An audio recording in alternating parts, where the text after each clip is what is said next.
Ah ja, jetzt wäre ich Landwirt. Hab ich mir gedacht, bei den E-Tacker habe ich in der ersten Bundesliga eh schon alles zusammengeschossen. Jetzt hab ich keinen Bock mehr.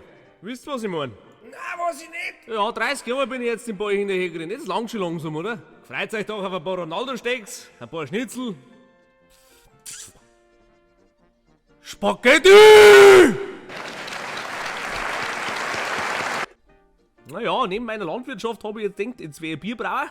Das sind so meine ersten Würfe. Flaschen werden eckig, dass du das so von der Weiden anschaust und denkst dir, jawohl, das ist ja Ronaldo. Runde Sachen habe ich als Fußballer genug gesehen. Wie wär's denn mit dem 033er? Ja, zeig einmal her. Ja, der Nachteil ist, dass halt weniger drin ist. Ja gut, dann schmeißt du das gleich zum Fenster raus. Das war dann nur das Dunkle. Und wenn sie wollen, können wir einen Bock draus machen. Ah.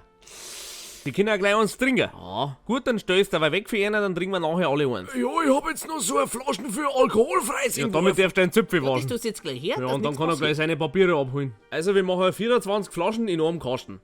Das wären dann rechnerisch 12 für jeden. Der Wahnsinn, der Ronaldo. Ja, ich bin ja auch schon ein wenig ein Profi. Also gut, wir machen es so.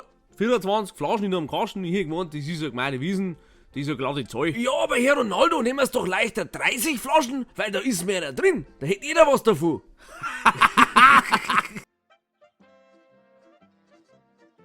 Ja, leck, heute, ich zeig dir mal nächstes Mal einen BH, aber deine Depp fackeln ja, als hättest du Rüttelplatten in Ah, der der Hand. andere Depp schon wieder. Ja, weißt du, hab ich dir, alles, lass mal dir. Sie? Passt einwandfrei. So, wo habt ihr jetzt mal auch da hingestellt? Ah ja, Herr Ronaldinho, die Rechnung für die 34 Cuba Libre, die schreibe ich einfach auf Ihr Zimmer, oder? Was für Ding? Die Getränkerechnung. Ja, machen wir. Frage, soll man ihrer Frau ein Glas Wasser bringen? Die schaut nicht so gut aus. Ich glaub, die hat schon hinter das Flugzeug gespielt. Ah, so ein Schmarrn, passt alles. Hat jetzt sehr viel mit mir geredet. Ah. Okay. Ja, also, Herr Neymar, dann sehen wir uns nachher an der Bar, oder?